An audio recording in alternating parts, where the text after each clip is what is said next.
नमस्कार, बलिया खबर में आपका बहुत बहुत स्वागत है। मैं इस वक्त मौजूद हूँ बलिया की सबसे हॉट सीटों में से एक फेफना विधानसभा में, और हम आज चुनावी चर्चा में मिलवाने जा रहे हैं सपा के दावेदार संग्राम सिंह यादव से, जो कि बलिया के पूर्व जिलाध्यक्ष भी हैं और चिलकैर से पूर्व विधायक भी रह चुके हैं। हम उनसे जानेंगे कि इस विधानसभा में आखिर क्या तैयारियां हैं और अगर समाजवादी पार्टी उनको टिकट देती है तो किस रणनीति के आधार पर वो चुनाव लड़ेंगे। अगर समाजवादी पार्टी आपको इस सीट से टिकट देती है, आपको उम्मीदवार बनाती है, तो आगे की लड़ाई आपकी किस प्रकार की होगी? हमारी लड़ाई पूरी तरह से हमारी पार्टी के हमारे कार्यकर्ता 5 साल से लगातार लड़ने का काम कर रहे हैं, लोगों के दुख सुख में शामिल हैं। अभी बाढ़ आई थी, बाढ़ में भी आप यहाँ खड़े हैं, यही हमारा बाढ़ का केंद्र बना हुआ था, यहीं से पूरे बाढ़ सेंटर का हम लोग देख रेख कर रहे थे। गरीबों के बीच में जा कर के उनके सारे इंतजाम हम लोगों ने किए थे। समाजवादी पार्टी अपनी पूरी तैयारी कर चुकी है चुनाव की, और हम इसको फतह करेंगे। प्रकार की ताल ठोकेंगे, किस प्रकार की रणनीति होगी आगामी विधानसभा चुनाव को लेकर? जहाँ तक मंत्री का सवाल है, 10 सालों में इस विधानसभा में कोई विकास का काम नहीं हुआ है, चाहे वो भारत सरकार का हो या प्रदेश की सरकार का हो। कोई ऐसा काम नहीं किया माननीय मंत्री जी ने जिसको कहा जा सके, वो बता सके कि हमने क्या किया है। और केवल झूठ बोलने का काम हुआ है, जुमले फेंके गए हैं, कोई विकास का काम हुआ नहीं है। जहाँ आप खड़े हैं इस NH के सामने, ये NH जा रही है, इस पे लगातार 5 सालों से लोग झटके खाते हैं। आप जब आए होंगे तो देखा होगा आपने, इतनी सड़कें ख़राब हैं, यहाँ की अस्पतालों की दुर्व्यवस्था है। 108 102 हमारे नेता ने चलाया था, वो एम्बुलेंस बिल्कुल रद्द हो चुकी है, एम्बुलेंस बुलाने पर नहीं आती है, लोग मर जाते हैं। हमारा 100 नंबर जो इतना बढ़िया रिस्पांस सिस्टम था हमारा पुलिस का, उसका भी सत्यानाश कर दिया गया है। 112 कर दिया केवल, और उसको थानों से जोड़ देने का काम किया। पहले ये लखनऊ से हमारी 100 नंबर जब गवर्न होती थी तो तुरंत लोगों को न्याय मिलता था, ये गाड़ी 15 मिनट में पहुंचती थी। और अब ये गाड़ी भी, जैसा कि मैं पहले भी बता चुका हूं, माननीय मंत्री जी के इशारे पर यहाँ शराब की तस्करी होती है, यहाँ पर बालू की तस्करी हो रही है, यहाँ पर पशुओं की तस्करी हो रही है। लगातार इन सब कामों में लिप्त है, माननीय मंत्री जी के इशारे पर सब कुछ हो रहा है यहाँ। तो मंत्री और उनके समर्थकों का ये कहना है कि भारतीय जनता पार्टी के 5 साल के कार्यकाल में ये इस विधानसभा का चौतरफा विकास हुआ है, हर तरफ चौतरफा विकास हुआ। इस पर आपकी क्या राय है?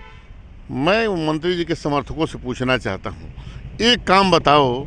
हम माननीय अखिलेश यादव के तमाम काम बता देते हैं, एक काम बताइए। जैसे कि हमारे माननीय अखिलेश यादव जी मुख्यमंत्री थे तो हम समाजवादी पार्टी की सरकार में 400 करोड़ का एक बिहार से यूपी को जोड़ने वाला पुल बना। यहाँ हमने अपने छात्र नौजवानों के लिए माननीय चंद्रशेखर जी के नाम पर विश्वविद्यालय बनाने का काम किया, जो 52 से ये मांग चली आ रही थी, आज तक किसी सरकार ने नहीं किया। हम कहते हैं कि 52 से आज तक जो काम नहीं हुआ वो काम हमारी सरकार ने किया। सड़कों का जाल बिछाने का काम किया, स्पोर्ट्स कॉलेज यहाँ बनाया, सब स्टेशन यहाँ बनाए। यहाँ जो भी जितने सब स्टेशन देख रहे हैं वो सारे समाजवादी पार्टी के बनाए हुए हैं। जितनी बलिया में नई तहसीलें देख रहे हैं सब समाजवादी पार्टी की बनाई हुई हैं। एक काम भारतीय जनता पार्टी बताए जिसको उन्होंने किया हो, जो बताने लायक हो। उनके भारत सरकार का 7 साल का या 5 साल की उनकी उत्तर प्रदेश सरकार का एक भी काम ये नहीं बता सके। यहाँ तक कि जब इनको मौका मिला, पूर्वांचल एक्सप्रेसवे का पूरा 90% जो मुआवजा था वो हमारी सरकार ने दिया। हमारी सरकार ने पूरा रोड मैप बना दिया था, सारा DPR बन चुका था। हमारे बढ़िया L&T जैसी कंपनियों को ठेका दिया गया था, जो कंपनियां आगरा जैसे एक्सप्रेसवे बनाई हैं। इस एक्सप्रेसवे को आप देखते होंगे, इस पर चलने पर हचकोले खा रही हैं गाड़ियां। एक्सप्रेसवे का मानक ठीक नहीं किया गया और मानक से बहुत रद्दी तरीके से इस एक्सप्रेसवे को बनाया गया और बलिया को काट दिया गया। इस सरकार ने घोषणा किया सदन में भी कि हम बलिया को अपने ही सरकार में बलिया को जोड़ देने का काम करेंगे। आज तक 1 इंच ज़मीन नहीं खरीदी गई और यहाँ के जनप्रतिनिधि इतने नकारा हैं कि वो कुछ नहीं कर पाए, इस सरकार से नहीं करा पाए। मेडिकल कॉलेज यहाँ आया था, लोग हमारे बीमार पड़ते हैं तो बनारस जाना पड़ता है, रास्ते में लोग दम तोड़ देते हैं। हमारे पास कोई व्यवस्था नहीं है यहाँ अस्पताल की, तो हमारे यहाँ ये मेडिकल कॉलेज आया था, ये उठ करके दूसरी जगह चला गया। यहाँ के जनप्रतिनिधि केवल झूठ बोलते हैं। इनके बहुत बड़े नेता आए थे, हमको याद है 2016 में जब चुनाव 17 का था, तो उससे पहले 2016 में गडकरी जी आए थे, माननीय सड़क परिवहन मंत्री, उन्होंने बलिया में आए थे। बलिया में घोषणा किया था कि यही जो सड़क NH आपको दिख रही है, इस NH को गाजीपुर से और माझी घाट तक 4 लेन बना दिया जाएगा और बलिया में मालदेपुर से लेकर के और श्रीराम घाट तक बाईपास बना दिया जाएगा। चंद्रशेखर नगर से फ्लाईओवर बना करके और AC कॉलेज पर उतारा जाएगा। लोगों की सारी सुविधाएं मिल जाएंगी। बाकी और सी मांगे इन्होंने सौगात बहुत बलिया को दिया था, लेकिन आज 6 साल बीतने के बाद भी गडकरी जी जैसा मिनिस्टर जो बात कहा उस पर एक ईंट नहीं पड़ी है। तो आप सोच सकते हैं कि हमारे ये मंत्री इतना झूठ बोलते हैं, उनके बड़े नेता जो ऐसे झूठ बोलते हैं वो ये भी झूठ बोलते हैं। और आज 31 दिसंबर तक का डेट इन लोगों ने दिया था कि एनएच चमचमाने लगेगी, आपके भी नॉलेज में होगा ये बात। और आज भी 31 दिसंबर बीत गया, जनवरी भी बीतने जा रही है, आज तक इस सड़क के गड्ढे नहीं भरे गए और इसका शिलान्यास लोगों ने किया है। पहली बार मैंने देखा है कि किसी मरम्मत की सड़क का शिलान्यास माननीय मंत्री जी गाजा बाजा के साथ कर रहे हैं और उसके बाद शिलान्यास पर शिलान्यास हो रहे हैं इस 2 महीने में, जबकि 1 महीना केवल चुनाव रह गया हमारे यहाँ। लगभग जनवरी बीतने वाली है, फरवरी 28 दिन की और 3 मार्च को चुनाव है। अब हमारे मिनिस्टर यहाँ के लगातार शिलान्यास कर रहे हैं। लोग कहते हैं इतना शिलान्यास कर दिया गया, इतना शिलान्यास किसी ने नहीं किया। ये मैं मान सकता हूँ कि उपेंद्र तिवारी जैसा 10 साल बाद इतना शिलान्यास किसी ने चुनाव के समय में नहीं किया होगा। इतनी शादी भी फर्जी किसी ने नहीं कराई होगी, मैं ये मानता हूँ। सारी चीज़ें फर्जी केवल कराई गई हैं और केवल अपना जो भी किया गया है अपने लिए किया गया है, अपने विकास के लिए किया गया है। ये फेफना विधानसभा के विकास के लिए कोई काम नहीं हुआ है। हाँ कि आपके इस क्षेत्र में गौ तस्करी होती है, शराब तस्करी होती है, आखिर आपका इशारा किस तरफ था? मेरा इशारा मैंने अभी आपको बताया कि माननीय मंत्री जी स्वयं कराते हैं, गौ तस्करी भी, पशुओं की तस्करी भी, और यहाँ बालू की तस्करी। बालू तस्करी हमने नहीं सुना होगा, ये गरीब आदमी घर बनाते हैं, बालू तस्करी इसलिए पता चल जाएगा। आप नदी किनारे चले जाइए, बड़े बड़े टीले लगे हुए हैं और उसमें तय है कि फला आदमी ही केवल बालू निकालेगा, निकाल करके बेचने का काम करेगा। इस तरह से बालू का दाम जब से ये सरकार आई है तब से अब तक सोने के भाव में बालू बिकता चला आ रहा है। लोग घर नहीं बना पा रहे हैं, गरीबों को बालू नहीं मिल पा रहा है, बालू की तस्करी तक यहाँ होती है। थानों पे गाड़ियों का नंबर नोट है, लोगों के नाम नोट है कि ये आदमी ही केवल बालू उठाएगा, ये आदमी शराब की तस्करी करेगा बिहार को, ये आदमी पशु की तस्करी करेगा। व्यक्तिगत रूप से उनके लोग लगे हुए हैं, पुलिस को हटा करके वसूली उनके लोग करते हैं। ये बड़ी जिम्मेदारी से बात मैं कहना चाहता हूँ। मंत्री जी का अभी हाल ही में एक दावा हुआ कि 95% लोग को पेट्रोल की ज़रूरत नहीं है। तो मैं जानना चाहता हूँ, बलिया खबर की टीम जानना चाहती है कि आपके पास कोई पेट्रोल की गाड़ी है? बड़ा हास्यास्पद है ये सवाल कि 95% 5% लोग ऐसे हैं जो जहाज़ में चलते हैं। माननीय मंत्री जी की भी स्थिति अब वो हो गई है, वो बहुत बड़ी फैक्ट्री है इनके पास बन गई है। शायद कोई पहले से क्या था, ये चुनाव लड़ने आए थे तो लोगों से, जनता से पैसा मांग के चुनाव लड़ने का काम किए थे। आज इनके पास बहुत बड़ी बड़ी फैक्ट्रियाँ कहीं लग गई हैं, कहीं माल बने हुए हैं, ज़मीनों का परंपरा ज़मीनें खरीदी गई हैं। और 95% लोग कहीं किसी गांव में चले जाइए, गरीब से गरीब घर में चले जाइए, मोटरसाइकिल जो चलाते हैं लोग, उनको पेट्रोल की आवश्यकता पड़ती है।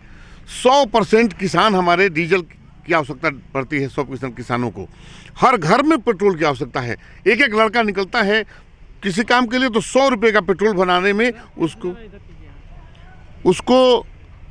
दिक्कत आती है कि कैसे लोग बाजार तक जाएं। और मंत्री जी कहते हैं 95% लोग डीजल पेट्रोल से मतलब नहीं रखते। तो हमको लगता है मंत्री जी या तो दिमागी संतुलन उनका खराब हो गया, या माननीय मंत्री जी अब हवाई जहाज़ में चलने लगे, उसमें पेट्रोल नहीं लगता है, उसमें दूसरा ईंधन लगता है। तो मैं मानता हूं कि वो 5% लोगों में पहुंच गए हैं, जिसमें अडानी अंबानी वगैरह हैं, उन्हीं की सरकार चल रही है। तो उस स्थिति में वो पहुंच गए हैं, इसलिए वो कहते हैं कि 95% लोगों को आवश्यकता नहीं है पेट्रोल की, जबकि घर घर में पेट्रोल की आवश्यकता है, डीजल की आवश्यकता है। इस बार लगातार 2 बार से इस विधानसभा में भारतीय जनता पार्टी का कब्जा रहा है, तो क्या आपको क्या लगता है कि इस बार फेफना की जनता जो है बदलाव चाहती है? फेफना की जनता मन बना चुकी है बदलाव का। फेफना की जनता इंतजार कर रही है। 10 सालों से फेफना की जनता अपने आप को ठगा हुआ महसूस कर रही है कि हम किसके पाले पड़ गए। क्या क्या वादे किए थे, उन्हें विधायक हुए तो उन्होंने कहा कि हमारी सरकार नहीं है, इसलिए मैं कुछ नहीं कर पा रहा हूँ। सरकार बनेगी तो मैं जो कुछ आप लोग कहेंगे वो मैं करूँगा। इनके विधायक 5 साल रहे, 5 साल ये मिनिस्टर 5 साल से हैं, लेकिन इन 10 सालों में कोई एक काम नहीं हुआ। ना कोई स्कूल बना, ना कोई हॉस्पिटल बना, ना ही किसी तरह की ऐसी व्यवस्था हुई जिसको कहा जा सके बिजली के लिए सब स्टेशन बनाने का काम किया गया। कोई काम ऐसा नहीं किया गया जिसको ये बता सकें। बताने लायक होता तो काम बताते, केवल कहते हैं चहुमुखी विकास हुआ है। चहुमुखी विकास, एक काम तो बताइए चहुमुखी विकास का, जिसको काम कहते हैं। और मैं आपसे वादा करता हूँ, आपके सामने कहता हूँ इस चैनल पर, हमारी सरकार बनेगी और जो मेडिकल कॉलेज यहाँ से उठ के चला गया, वो मेडिकल कॉलेज की स्थापना पुनः बलिया में कराने का काम करूंगा, ताकि हमारे लोगों को बनारस या मऊ और दूसरी जगह न जाना पड़े। हमारा जो भी कई कोई आपदा आती है, कोई ऐसा वायरस आए कोरोना की तरह, तो हमारे लोगों को आजमगढ़ जाना पड़ा था। हमारे लोगों को आजमगढ़ भेजा जाता था। यहाँ कोई इंतजाम नहीं था। हम लोग को सिफारिश करनी पड़ती थी आजमगढ़ के जनप्रतिनिधियों से। हमें शर्म आती थी कि बलिया में ऐसी व्यवस्था नहीं है कि हमारे लोग यहाँ भर्ती हो सके। अब ये हमारी सरकार बनेगी, यहाँ वो मेडिकल कॉलेज बना करके अस्पताल की व्यवस्था पहले हम लोगों ने सुधारने का काम किया। अस्पताल में ट्रामा सेंटर से लेकर के सब कुछ माननीय अखिलेश यादव के समय में बना। सारे इंस्ट्रूमेंट जितने होते हैं, वेंटिलेटर तक हमारी सरकार ने खरीद के रख दिया। लेकिन दुर्भाग्य है कि इस सरकार उसको चालू नहीं करा सकी, डॉक्टर नहीं दे सकी कि वो सारी चीज़ें चालू हो सकें। अखिलेश यादव के दिए हुए उस ट्रामा सेंटर को, उन इंस्ट्रूमेंट को चालू कराने का काम ही इन लोगों ने नहीं किया। हमारी सरकार बनेगी तो सारी व्यवस्था को दुरुस्त करने का काम करेंगे। 108 और 102 नंबर का ये जो इलाज की व्यवस्था है उसको दुरुस्त करने का काम करेंगे। हमारी सरकार बनेगी तो बिजली की जो व्यवस्था है उसको सुधारने का काम करेंगे और 300 यूनिट बिजली उपभोक्ताओं को और किसानों को मुफ्त देने का काम करेंगे। राशन ये दे रहे हैं, आपके माध्यम से बताना चाहता हूँ, ये मुफ्त राशन दे रहे हैं। उन्होंने कहा कि मार्च तक हम राशन देंगे और उसमें नमक लोगों ने जब घोलने का काम किया तो उसमें शीशे निकले हैं, उसमें बालू निकला है। ऐसा राशन दे रहे हैं। हमारी सरकार बनेगी तो हम पूरे सरकार, जब तक हमारी सरकार रहेगी तब तक हम राशन देने का काम करेंगे और शुद्ध राशन देने का काम करेंगे। उसमें घी भी देने का काम करेंगे, पौष्टिक आहार देने का काम करेंगे। हमारी सरकार बनी तो 500 रुपये पेंशन हमारी सरकार देती थी, समाजवादी पेंशन।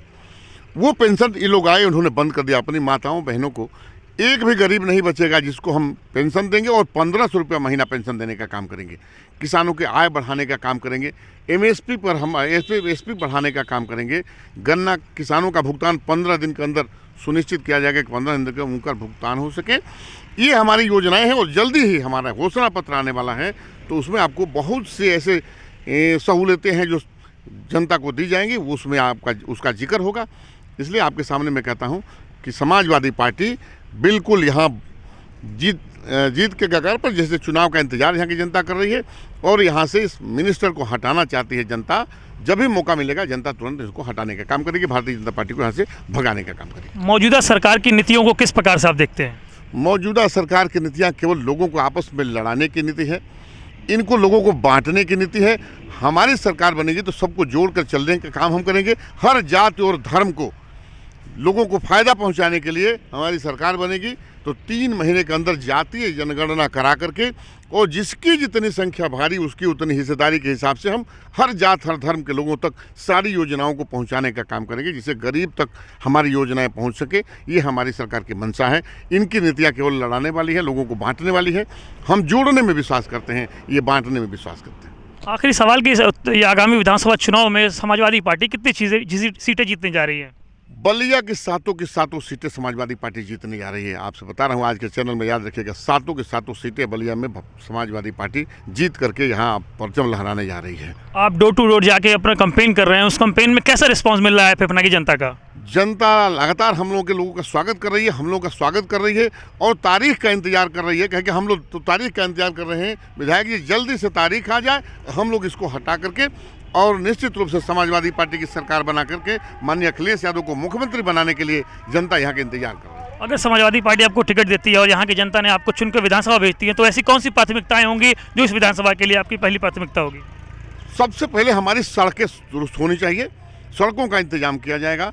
स्वास्थ्य व्यवस्था का इंतजाम करेंगे। कोई गरीब आदमी, पैसे के भाव में कोई गरीब आदमी इलाज के बगैर वंचित न रह सके। सरकार ने, हमारे नेता ने एक घोषणा किया है, हमारी सरकार बनेगी तो कानून बनाएंगे कि जहां भी इलाज गरीब का होगा वो सारा इलाज सरकारी खजाने से कराने का काम हम करेंगे। हम अपने एम्बुलेंस के 108 102 नंबर एम्बुलेंस को सुव्यवस्थित करेंगे। आज ड्राइवर कहीं हड़ताल पर हैं, कहीं डीजल नहीं है, तो ये सारी व्यवस्था करेंगे कि 108 102 नंबर एक टेलीफोन पर तुरंत पहुंच जाए तो गांव से लोगों गरीब को लेकर के इलाज कराए और इलाज करा के घर पहुंचाने का काम करें। राशन उनका दे करके, गरीबों के घर में राशन पहुंचा करके, उनका पौष्टिक राशन दे करके उनके स्वास्थ्य का इंतजाम करेंगे, उनके खाने पीने का इंतजाम करेंगे और हमारी जो शिक्षा व्यवस्था है उसको सुदृढ़ करने का काम करेंगे। गरीब के बच्चे भी, चाहे वो सरकारी विद्यालय या प्राइवेट, उसमें ऐसे एडमिशन होगा जिसमें फ्री में शिक्षा कराने का काम करेंगे। हमारे गरीब के बच्चे भी IAS PCS डॉक्टर इंजीनियर और दरोगा पुलिस हो सकें। पुलिस की भर्ती आएगी अपने नौजवानों के लिए। ये हमारे नेता ने घोषणा किया है कि पुलिस की भर्ती विशेष निकालनी पड़ेगी, तभी हम निकालेंगे। और 10वां 12वां नंबर ले आएगा लड़का और दौड़ के चला जाएगा, दौड़ करके जाएगा, उसको तुरंत भर्ती करके ट्रेनिंग में भेज देंगे। क्योंकि इस सरकार ने 5 साल नौजवानों को ठगने का काम किया है। जो ही पेपर नौजवान दे रहा है, अब तक हम नहीं कर रहे हैं, भारतीय जनता पार्टी के सांसद ने आरोप लगाया कि जितनी उत्तर प्रदेश से परीक्षाएं हुई वो परीक्षा का पेपर आउट हो गया, एक भी परीक्षा क्लियर नहीं हुई, कोई लड़का नौकरी नहीं पा सका। बेरोजगारी की हालत सबसे ज़्यादा ख़राब है, यहाँ हमारा भूखमरी की हालत सबसे ख़राब है, क्राइम में हमारा ये प्रदेश 1 नंबर पर चला गया है। तो आपसे कहना चाहता हूँ, सारी चीज़ों को सुव्यवस्थित सुदृढ़ करने का काम हम करेंगे। बलिया खबर से बात करने के लिए बहुत बहुत धन्यवाद। धन्यवाद। कैमरामैन संतोष के साथ मैं दिशान, फेफना, बलिया खबर।